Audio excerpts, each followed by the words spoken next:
السلام علیکم ناظرین، میں عمیر نجمی ادب نامہ کی انٹرویو سیریز کے سلسلے میں آج صادق آباد میں موجود ہیں.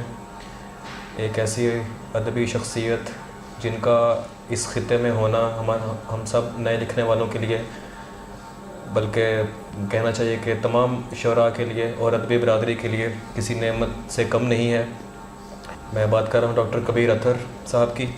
آج ان کے کلینک میں ان سے ٹائم لے کر حاضر ہوئے ہیں. السلام علیکم ڈاکٹر صاحب. وعلیکم السلام. سر خیریت سے ہیں؟ اللہ کا شکر ہے. سر پہلے تو بہت شکریہ، آپ نے اپنے قیمتی وقت میں سے کچھ وقت نکال کر ہمارے اس انٹرویو کے سلسلے کے لیے ہمیں ٹائم دیا. آپ سے گپ شپ کی طرح ہی ہم گفتگو کرنا چاہیں گے تاکہ نئے لکھنے والوں تک آپ کے ویوز اور آپ کے جو خیالات ہیں وہ پہنچ سکیں.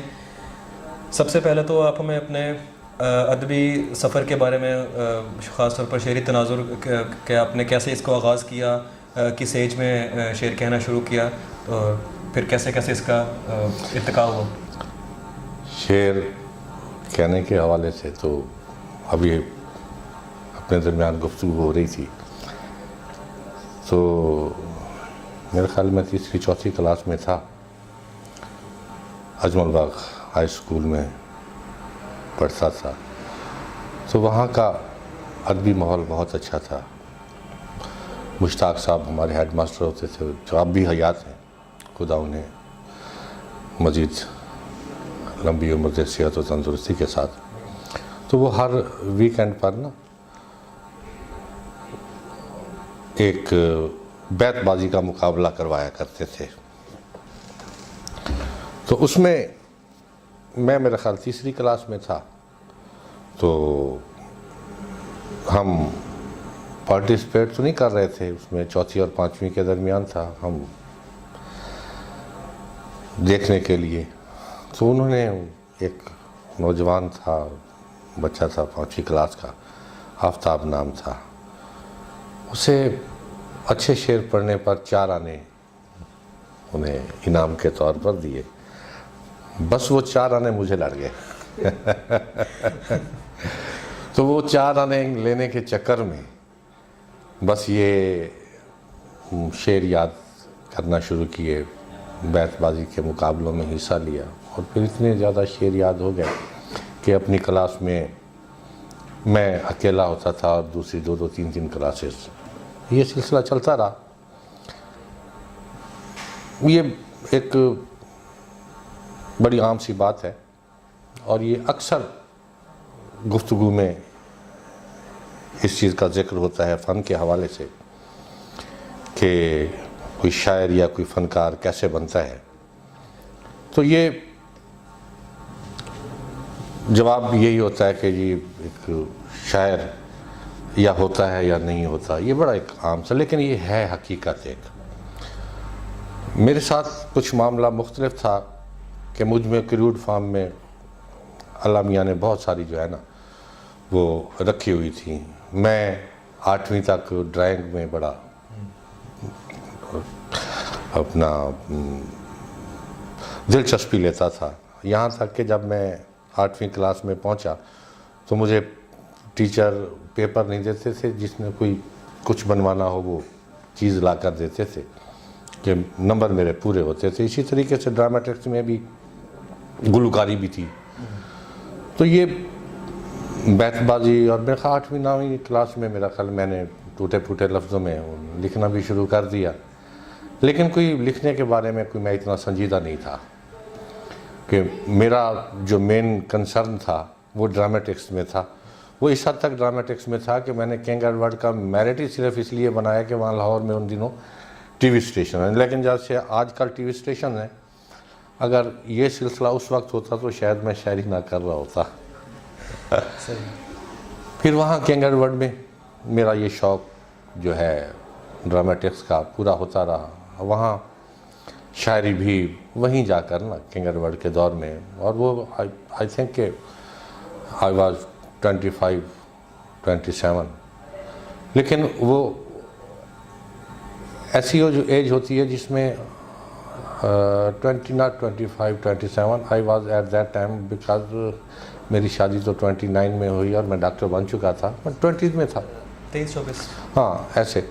تو اس عمر میں میں نے مطلب کہ تھوڑا سا سنجیدگی دکھائی شاعری کے بارے میں نا.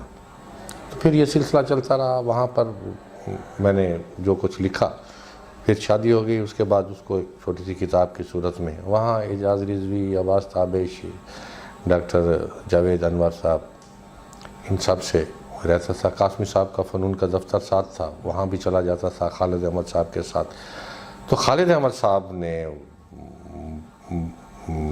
میں کہوں گا کہ مجھ میں شاعر تلاش کیا، اور ایک مرتبہ انہوں نے برملا کہا کہ یہ بہت اچھا شاعر بنے گا. خیر اچھا ہوں یا نہیں یہ ایک علیحدہ مسئلہ ہے، لیکن بہرحال یہ ان کے الفاظ تھے میرے بارے میں. اور مجھے مطلب کہ خوشی ہے کہ ایک اتنے بڑے شخص نے میرے بارے میں یہ ریمارکس دیے. تو یہ سلسلہ چلتا رہا. پھر میں یہاں آ گیا واپس، شادی ہو گئی، پھر FCPS کا شوق چھڑا آ گیا. پھر لیکن یہ ساتھ ساتھ شاعری کا سلسلہ وہ پھر بند نہیں ہوا، کسی نہ کسی سطح پر یہ جاری رہا. تو یہ دونوں چیزیں اس وجہ سے میں اس کو وہ وقت نہیں دے سکا جو یہ ڈیمانڈ کرتی ہے، کیونکہ یہ میرے نزدیک شاعری ایک فل ٹائم جاب ہے آپ کے لیے نا. تو اگر آپ اس سے دور ہو جائیں، 2 قدم دور ہوں، یہ آپ سے 10 قدم دور ہو جاتی ہے. صحیح. تو یہ سلسلہ اس طریقے سے شاعری کا. مطلب اگر یہ کہا جائے کہ بچپن کے وہ 4 آنے آپ کی 4 دہائیوں تک وہ آپ کو شاعری کی 4 دہائیوں میں انہوں نے آپ کو لے گئے، تو یہ غلط نہیں ہوگا. خیر، آپ نے کہا کہ آپ ڈرامٹکس میں اور ڈرائنگس وغیرہ میں، مطلب فنون لطیفہ کی دوسری شاخوں میں بھی آپ کا دلچسپی تھی. تو کیا وجہ، آپ کیا سمجھتے ہیں کہ کیا مرکزی وجہ کیا رہی ہوگی کہ آپ شاعری کی طرف اتنا رجحان رہا، اور باقی جو فنون لطیفہ کی باقی شاخیں تھیں، اداکاری ہو گئی، آپ نے کہا سنگنگ بھی کرتے رہے ہیں، یہ ساری چیزیں جو بیک ڈراپ پہ چلی گئیں اور شاعری آگے آ گئی. تو آپ کے خیال میں یہ کیا فرق ڈالتا ہے؟ انسان کا مزاج عمومی ہوتا ہے، یا کون فیصلہ کرتا ہے اس چیز کا کہ انسان کس میدان میں آگے جائے گا؟ ایکچولی جس شخص کے اندر فن ہوتا ہے نا، وہ اس کا اظہار چاہتا ہے، اس کو جون سی صورت مل جائے. تو بس میں نے محسوس کیا کہ میں اس میں اپنے آپ کا اپنا اظہار زیادہ بہتر کر سکتا ہوں شاعری میں. اور وہ جو تھا اداکاری والا سلسلہ یا ڈرائنگ یا وہ، تو میں نے اپنے آپ کو محسوس کیا اس میں زیادہ کمفرٹیبل. ایک تو یہ ہے کہ اس کے لیے میرا جو پروفیشن تھا یہ اس کے بھی آڑے نہیں آتی تھی. میری شاعری کمرے میں بیٹھا ہوں، کوئی 2-4 مصرے آئے تو لکھ لیے، نہیں تو اناٹمی پڑھنی شروع کر دی. مطلب یہ سلسلہ تو ایسا تھا کہ جو اب بھی اس وقت بھی میرے پروفیشن میں صبح ہوتے ہی اچک لیتے ہیں الفاظ مجھے. میرا ہر دن کسی مصرے میں گزر جاتا ہے، نیچے اترتا ہوں، کوئی مصرع آ جاتا ہے، لکھ لیتا ہوں، اس کے بعد پیشنٹ آنا شروع ہو جاتے ہیں، وہ مصرع ٹیبل پر پڑا رہتا ہے اور وہ مجھے گھیرے رکھتا ہے سارا دن. مریض بھی چلتے رہتے ہیں، اس کا کاؤنٹر پارٹ ڈھونڈنے کی جستجو بھی جاری رہتی ہے. صحیح. مطلب جراحت اور شاعری ساتھ ساتھ چل رہی ہے. ہاں، بہت اچھی بات ہے. اچھا، دوسرا سوال یہ تھا کہ عمومی منظرنامہ جو ہے اس وقت آپ کے سامنے 2 سے 3 نسلیں شاعری میں نمودار ہوئی، انہوں نے اپنا، ان میں سے کچھ لوگوں نے اپنا ایک نام بنایا. تو عمومی ایک تو پاکستان کے عمومی منظرنامے کے بارے میں آپ کا کیا خیال ہے کہ غزل کو خاص طور پہ، کیونکہ آپ بھی ایک اپنے آپ کو غزل نظم میں بھی آپ کہتے ہیں، لیکن آپ کے غزلیں آپ زیادہ میرے خیال میں اس پہ پریفر کرتے ہیں میڈیم اپنے اظہار کا. تو غزل کو اگر دیکھا جائے تو آپ اس وقت پاکستان کا جو عمومی منظرنامہ ہے، شعری منظرنامہ، وہ آپ کہاں دیکھتے ہیں کہ ہماری نوجوان نسل جو ہے وہ اپنا ایک نیا راستہ متعین کر چکی ہے، یا لگے بندھے رستے پر ہی چل رہی ہے، یا ان میں سے کچھ لوگ ہیں جو مختلف ہیں اور کچھ ہیں جو، یہ تو خیر چلتا رہتا ہے. آپ کی اس پر اپنی کیا رائے ہے کہ عمومی جو اس وقت پاکستان کا منظرنامہ ہے اس پہ نئی نسل کا کیا آپ دیکھتے ہیں مستقبل؟ نئی نسل میں بھی نا ایک بات تو یہ طے ہے کہ آپ کو شاعری وہی اچھی لگتی ہے جیسی آپ کرتے ہیں یا کرنا چاہتے ہیں. تو اب ایسا ہے کہ بہت سارے لوگ بہت لکھ رہے ہیں، ان میں کچھ نیا بھی لکھ رہے ہیں اور کچھ بہت نیا لکھنے کے چکر میں ہیں. تو جو بہت نیا لکھنے کے چکر میں ہیں میں نے تو ان میں سے اکثریت کو ابلاغ سے عاری پایا ہے. اور جو نیا لکھ رہے ہیں غزل کی مزاج میں رہتے ہوئے ان کی بھی ایک اچھی خاصی تعداد ہے میں جن کو پسند کرتا ہوں. تو نوجوانوں میں شاعری بہت اچھی ہو رہی ہے, اس میں تو کوئی شک والی بات نہیں. نئے لوگ بہت اچھا لکھ رہے ہیں اور خصوصاً جو حسیات ہے نئے عہد کی اور جو ان کے تجربات ہیں اور ان کو سمو کر جو وہ شاعری کر رہے ہیں اور جو لفظیات وہ استعمال کر رہے ہیں جو میل کھاتی ہیں غزل کے مزاج سے, تو وہ کام تو بہت اچھا ہو رہا ہے. لیکن اگر دوسری طرف دیکھا جائے کہ جیسے جسٹ مصرع ٹو مصرع شاعری جس میں دو مصروں میں کوئی ربط نہیں ہوتا, وہ بھی بڑی وافر تعداد میں ہو رہی ہے. اور اس کو بھی خصوصاً فیس بک جب سے آئی ہے اس کو بھی بڑے لائکس اور کمنٹس مل رہے ہیں. وہی آپ کو بھی کمنٹ کر رہے ہوتے ہیں اور لائکس دے رہے ہوتے ہیں اور ادھر بھی. تو یہ جو فیس بک نے جہاں کچھ اس کے فائدے ہیں تو نقصانات بھی اس کے بہت زیادہ ہیں. اور میرا خیال ہے کہ یہ رسالوں سے دور ہونے کی وجہ سے اور فیس بک کے عام ہونے کی وجہ سے اس میں شہرت کی عجلت پسندی بہت سارے نوجوانوں کو نقصان پہنچا رہی ہے. ایسے بڑے کم لوگ ہیں, ٹھیک ہے آپ لکھ دیتے ہیں, لیکن یہ جو مغالطہ کریٹ ہوتا ہے آپ کو کامنٹ سے اور لائک سے نا, اگر آپ کے اندر ایک جینوئن شاعر نہیں ہے تو وہ اسی مغالطے میں رگڑا جاتا ہے. تو آپ اپنی چیزوں کو بار بار دیکھیں. 200 250 400 کمنٹس نہیں, 4-5 اہم بندوں کے آپ کمنٹس دیکھیں. کسی نے آپ پر کمنٹ کیا ہے, کسی سنجیدہ بندے کا آپ پر کیا رائے ہے, کیا کمنٹ ہے, اس سے بھی آپ پازیٹیوٹی لے سکتے ہیں یا اس سے بھی آپ اپنے آپ کو نکھار سکتے ہیں. جرائد میں بھی جب چھپتے تھے تو مطلب کہ ایک غزل چھپ گئی باوزن ہوتی تھی, ڈیفینیٹلی مصرے بھی 2 لفظ نہیں تھے ہوتے تھے, تو بہت سارے لوگ اس میں بھی جب وہ 6 مہینے بعد دوبارہ تو وہی غزل ایک نئی اس میں پھر چھاپنے کے لیے دے دیتے تھے. ایک غزل جو پہلی چھپی اس میں سے 2 شعر رکھے, اس کے بعد دیکھا کہ یار اس میں سے 2 شعر اور 1 مصرع ہے, اس مصرے پر گرہ لگائی 3 شعر نئے کہے. اور اب فیس بک پہ یہ میں نہیں دیکھتا. اور یہ تخلیقی عجلت پسندی عمر کے ہر حصے میں رہتی ہے کہ ایک تخلیق کار سمجھتا ہے کہ یہ جو میں نے اس وقت لکھا ہے اس جیسا اچھا کوئی نہیں ہے, بس یہ تو کیا میری تو یہ لاجواب تخلیق ہے ہی ہے, تو آج سے پہلے ایسی تخلیق ہوئی نہیں. لیکن جب کچھ عرصے بعد دوبارہ بندہ اس کو ریوائز کرتا تو سمجھتا کہ یار اس میں تو وہی بات آ جاتی ہے کہ 2 مصرے اور 1 شعر ہے. لیکن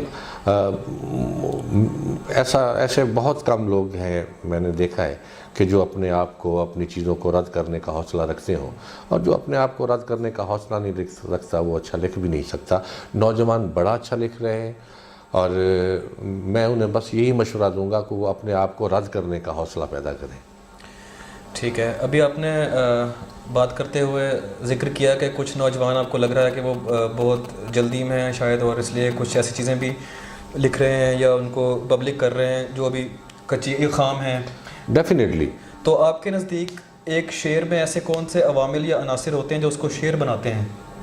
2 مصروں میں ایسی کیا چیز ہوتی ہے جو اس کو شعر بناتی ہے, یا وہ اس میں نہ ہو تو وہ غیر شعر؟ دیکھیں بات یہ ہے کہ میں جس میں کوئی احساس, کوئی جذبہ, کوئی خیال نہیں ہے, اور خیال خصوصاً نیا, میں تو اس شعر میں سے ایسے گزر جاتا ہوں. میرے نزدیک کسی جذبے کو شعر میں سمونا سب سے مشکل ہے. خیال تو آپ کرافٹ کر ہی لیتے ہیں, جیسے وہ میں روز ادھر سے گزرتا ہوں کون دیکھتا ہے مجید, میں جب ادھر سے نہ گزروں, 2 لائنیں ہیں لیکن اس میں جو جذبہ ہے اس کو کیپچر کرنا بہت مشکل تھا. کہیں میں دیر سے پہنچوں تو یاد آتا ہے, کہیں میں وقت سے پہلے بھی جایا کرتا تھا. تو یہ بظاہر دو سیدھی سیدھی لائنیں ہیں, لیکن ان میں جذبے کیپچر ہوئے ہیں. تو سب سے مشکل کام جو شاعری میں ہے وہ جذبے کو کیپچر کرنا ہے, اور خیال کہ کوئی نادر خیال. اور جیسے تمہارا ہی شعر ہے خوف کے حوالے سے, اس سے اچھا شعر میرا خیال ہے کہ اردو شاعری میں پہلے نہیں گزرا, جو میری اور اس کی پہچان کا باعث بنا. نکال لایا ہوں ایک پنجرے سے ایک پرندہ, اب اس پرندے کے دل سے پنجرہ نکالنا ہے. تو یہ ایک خیال کا شعر ہے, اور لیکن یہ بالکل ہی نیا شعر ہے خوف کے حوالے سے. تو بہرحال اتنے ہجوم میں رستہ بنانا بہت ناممکن نہیں ہے, لیکن مشکل ضرور ہے. آدمی کو کوشش کرنی چاہیے کہ کوئی مختلف لکھے دوسروں سے. ٹھیک ہے. اب اس میں ایک ضمنی سوال یہ پیدا ہوتا ہے کہ جیسے بات ہوئی ابھی کہ پہلے رسائل ہوتے تھے, ان میں ان کی ایک جو قارئین تھے وہ بھی سلیکٹڈ لوگ تھے, وہی پڑھتا تھا جو شاعری کو پڑھنا چاہتا تھا, غزل اس تک ہی پہنچتی تھی. تو آپ کے مطابق سماجی رابطوں کی جو ویب سائٹس ہیں, سوشل میڈیا کے جو پلیٹ فارمز ہیں, انہوں نے ایک تو شاعر کو ایکسیس دے دی ہے, گلوبل ایکسیس دے دی ہے, ہر بندہ پڑھ سکتا ہے, ہر بندہ اس پہ کمنٹ کر سکتا ہے. تو اس سے اگر دیکھا جائے تو ایک منفی اور مثبت دونوں اثرات ہمیں شاعری پر دکھائی دیتے ہیں. کچھ لوگوں نے اس کو, جیسے آپ نے کہا کہ منفی بھی استعمال کیا, کچھ نے کچھ پہ اس کے مثبت اثرات ان پہ مرتب ہوئے. اب اس سے ریلیٹڈ ایک اور چیز ہے مشاعرہ, جسے اب آج کل مشاعرہ بازی یا مشاعرہ کلچر یا مشاعرہ جاتی سیاست سے کیا جاتا ہے. تو کسی دور میں تو یہ کسی شاعروں کے مل بیٹھنے کا اور ان کی آواز عوام تک پہنچانے کا ایک پلیٹ فارم تھا مشاعرہ, کہ لوگ آتے تھے, اور وہی لوگ آتے تھے جن کو شعر و ادب سے کوئی لگاؤ تھا, وابستگی تھی, وہ سننے کے لیے آیا کرتے تھے اور شاعر پڑھا کرتے تھے. اب ان سینکڑوں سالوں سے ہوتے ہوئے مشاعرہ جہاں آج پہنچ چکا ہے کہ اس میں ایک گلیمر کا بھی ٹچ آ گیا ہے, اس میں مارکیٹنگ باقاعدہ, اس کی منتظمین کے اپنے کچھ مفادات, اپنے نظریات کے. تو آپ کے خیال میں یہ جو مشاعرہ جاتی کلچر ہے یا مشاعرہ کا جو ایک اوور آل ماحول جہاں بن چکا ہے, یہ شاعری کو کوئی پازیٹیو ڈائریکشن دینے میں کامیاب ہوگا, یا اس میں اصلاحات کی ضرورت موجود ہے, اور اس کے بغیر یہ شاعر کو سامعین کی سطح تک لانے کا باعث ہی بنے گا؟ مطلب شاعری کی اوور آل جو ہے, جو اس کو کہتے ہیں کہ سطح ہے, وہ گرتی رہے گی. اس میں آپ کا کیا خیال ہے؟ دیکھیں, شاعری یہ مشاعرہ جو ہے نا, میں اس کے خلاف تو بالکل نہیں ہوں کہ یہ ایک دوستوں کے مل بیٹھنے کا ایک ذریعہ ہے. اور سچی بات تو یہ ہے کہ جب مشاعرہ میں کہیں میں جاتا ہوں یا میں دوستوں کو خود مشاعرے کرواتا ہوں اور بلواتا ہوں, تو میرے نزدیک ایک رات پہلے جب دوست آتے ہیں اور ہماری وہ جو محفل ہوتی ہے وہی مشاعرے کا حاصل ہوتی ہے. یہ جو اب ایک سلسلہ چل نکلا ہے مشاعروں کا, تو یہ آپ بھی جانتے ہیں, میں بھی جانتا ہوں, یہ ایک اوپن سیکریٹ ہے کہ ایک دوسرے کے ساتھ تعلقات ہیں. آپ مجھے بلائیں, میں آپ کو بلاؤں گا, آپ نے اس کو بلانا ہے. یہ سلسلہ اس طریقے سے چل رہا ہے. آپ ایک دیکھیں گے کہ دبئی میں مشاعرہ ہو رہا ہے, اور وہاں پر 2-3 اچھے شعراء کے نام کے ساتھ 2 ایسے بھی ہیں جنہیں یہاں بھی کوئی سننا پسند نہیں کرتا. تو اب وہ اپنے کلام کے حوالے سے تو وہاں نہیں پہنچے ہوئے, وہ ڈیفینیٹلی انہوں نے یہاں مشاعرے کروائے, بلایا ان کو, اور انہوں نے ان کو ادھر پروموٹ کر دیا. اور یہ سلسلہ تو اسی طریقے سے چل رہا ہے, اور یہ اسی طریقے سے چلتا رہے گا.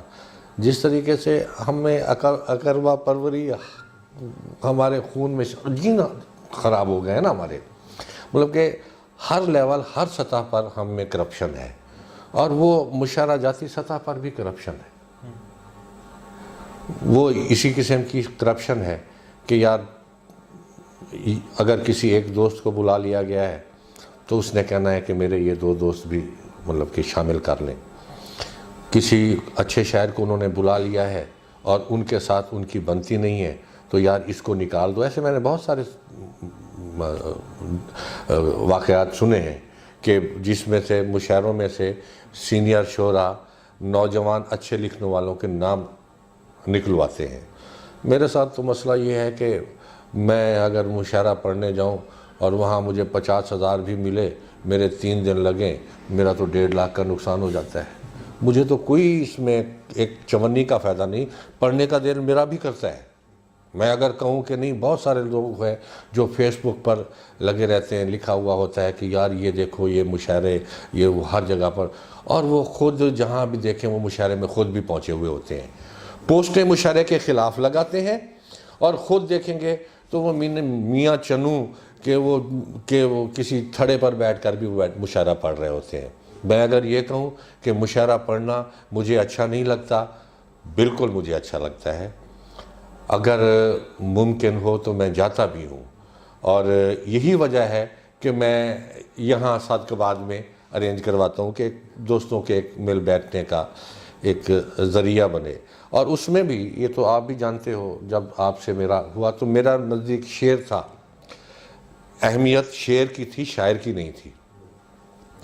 جب مجھے نہیں تھا پتہ عمیر نجمی کے بارے میں, جب اس کا شعر مطلب کہ مجھ تک پہنچا, اور دوست ہے خالد ذکی صاحب, اس نے مطلب اس کی بڑی تعریف کی نا, تو میں نے پھر نا فیس بک پر اس کو ٹٹولا. میں اس کی وال دیکھ کر, اس پر شعر دیکھ کر اس کے, تو میں تو جس کو کہہ لیں حیران رہ گیا. اور ایک غزل جس کا میں نے اس میں بھی ذکر کیا تھا, تو ڈیفینیٹلی تو میں نے میرا دوستوں کو بلانا, اچھے شعراء کو بلانا, ساتھ اچھے نئے لکھنے والوں کو بھی, تاکہ انہیں ایک احساس ہو کہ ان کو کہ لکھے کو کوئی پریز کرنے والا بھی ہے, کوئی ان کو اپریشیٹ کرنے والا بھی ہے.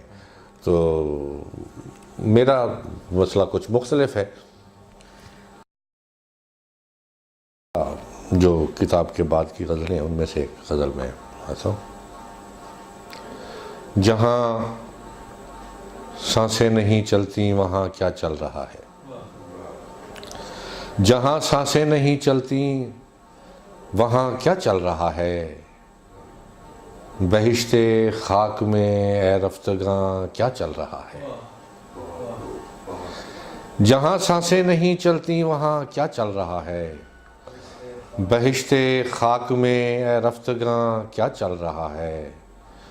پرانے دکھ نئے کپڑے پہن کر آ گئے ہیں, پرانے دکھ نئے کپڑے پہن کر آ گئے ہیں. یہ اپنے شہر میں آزردگاں کیا چل رہا ہے. پرانے دکھ نئے کپڑے پہن کر آ گئے ہیں, یہ اپنے شہر میں آزردگاں کیا چل رہا ہے. چلا کر گولیاں مجھ پر پرندوں کو بتاؤ, چلا کر گولیاں مجھ پر پرندوں کو بتاؤ, جہاں پنجرے نہیں بنتے وہاں کیا چل رہا ہے. چلا کر گولیاں مجھ پر پرندوں کو بتاؤ, جہاں پنجرے نہیں بنتے وہاں کیا چل رہا ہے. ہمارا بھوک نے منہ بھر دیا ہے گالیوں سے, ہمارا بھوک نے منہ بھر دیا ہے گالیوں سے, تمہارے بد نصیبوں کے یہاں کیا چل رہا ہے. ہمارا بھوک نے منہ بھر دیا ہے گالیوں سے, تمہارے بد نصیبوں کے یہاں کیا چل رہا ہے. یہ جن کے اشک میری جان کے کو آئے ہوئے ہیں, یہ جن کے اشک میری جان کو آئے ہوئے ہیں, میں ان سے پوچھ بیٹھا تھا میاں کیا چل رہا ہے. یہ جن کے اشک میری جان کو آئے ہوئے ہیں, میں ان سے پوچھ بیٹھا تھا میاں کیا چل رہا ہے.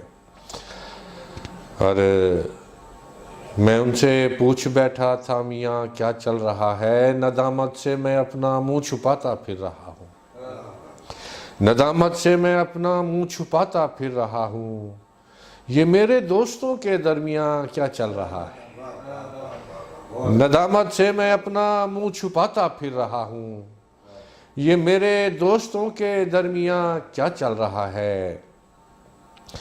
اور تو پھر قابو کیا ہے ہجر کس جادو سے تم نے, تو پھر قابو کیا ہے ہجر کس جادو سے تم نے, اداسی گر نہیں افسردگاں کیا چل رہا ہے، تو پھر قابو کیا ہے ہجر کس جادو سے تم نے، اداسی گر نہیں افسردگاں کیا چل رہا ہے، ہمارے رہبروں کو جان کے لالے پڑے ہیں، ہمارے رہبروں کو جان کے لالے پڑے ہیں، تمہارے رہبروں میں گمراہاں کیا چل رہا ہے، ہمارے رہبروں کو جان کے لالے پڑے ہیں، تمہارے رہبروں میں گمراہاں کیا چل رہا ہے۔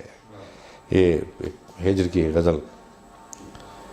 روز و شب یوں نہ اذیت میں گزارے ہوتے، روز و شب یوں نہ اذیت میں گزارے ہوتے، چین آ جاتا اگر کھیل کے ہارے ہوتے، روز و شب یوں نہ اذیت میں گزارے ہوتے، چین آ جاتا اگر کھیل کے ہارے ہوتے، خود سے فرصت ہی میسر نہیں آئی ورنہ، خود سے فرصت ہی میسر نہیں آئی ورنہ، ہم کسی اور کے ہوتے تو تمہارے ہوتے، تجھ کو بھی غم نے اگر ٹھیک سے برتا ہوتا، تجھ کو بھی غم نے اگر ٹھیک سے برتا ہوتا، تیرے چہرے پہ خد و خال ہمارے ہوتے، ایک بھی موج اگر میری حمایت کرتی، ایک بھی موج اگر میری حمایت کرتی، میں نے اس پار کئی لوگ اتارے ہوتے، ایک بھی موج اگر میری حمایت کرتی، میں نے اس پار کئی لوگ اتارے ہوتے، زندگی اتنی ہے معصوم طبیعت اپنی، ہم تیرے ہاتھ نہ لگتے تو غبارے ہوتے، زندگی اتنی ہے معصوم طبیعت اپنی، ہم تیرے ہاتھ نہ لگتے تو غبارے ہوتے، خرچ ہو جاتے اسی ایک محبت میں کبیر، خرچ ہو جاتے اسی ایک محبت میں کبیر، دل اگر اور بھی سینے میں ہمارے ہوتے۔ جی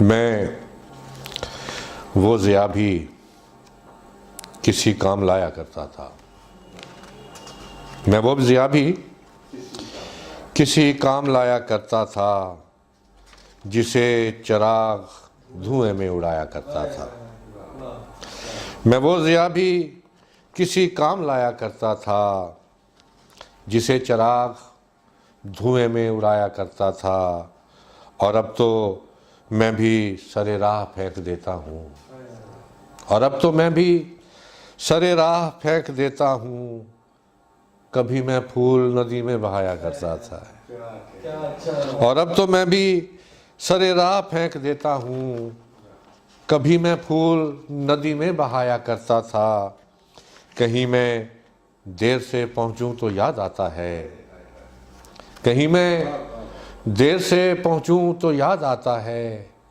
کہیں میں وقت سے پہلے بھی جایا کرتا تھا، کہیں میں دیر سے پہنچوں تو یاد آتا ہے، کہیں میں وقت سے پہلے بھی جایا کرتا تھا، بس اتنا دخل تھا میرا خدا کے کاموں میں، بس اتنا دخل تھا میرا خدا کے کاموں میں مرتے لوگوں کی جانیں بچایا کرتا تھا، بس اتنا دخل تھا میرا خدا کے کاموں میں مرتے لوگوں کی جانیں بچایا کرتا تھا، میرے سپرد کفالت تھی بے زبانوں کی، میرے سپرد کفالت تھی بے زبانوں کی، میں رزق اس لیے وافر کمایا کرتا تھا، میرے سپرد کفالت تھی بے زبانوں کی، میں رزق اس لیے وافر کمایا کرتا تھا، یہ خود مجھے بھی بڑی دیر میں ہوا معلوم، یہ خود مجھے بھی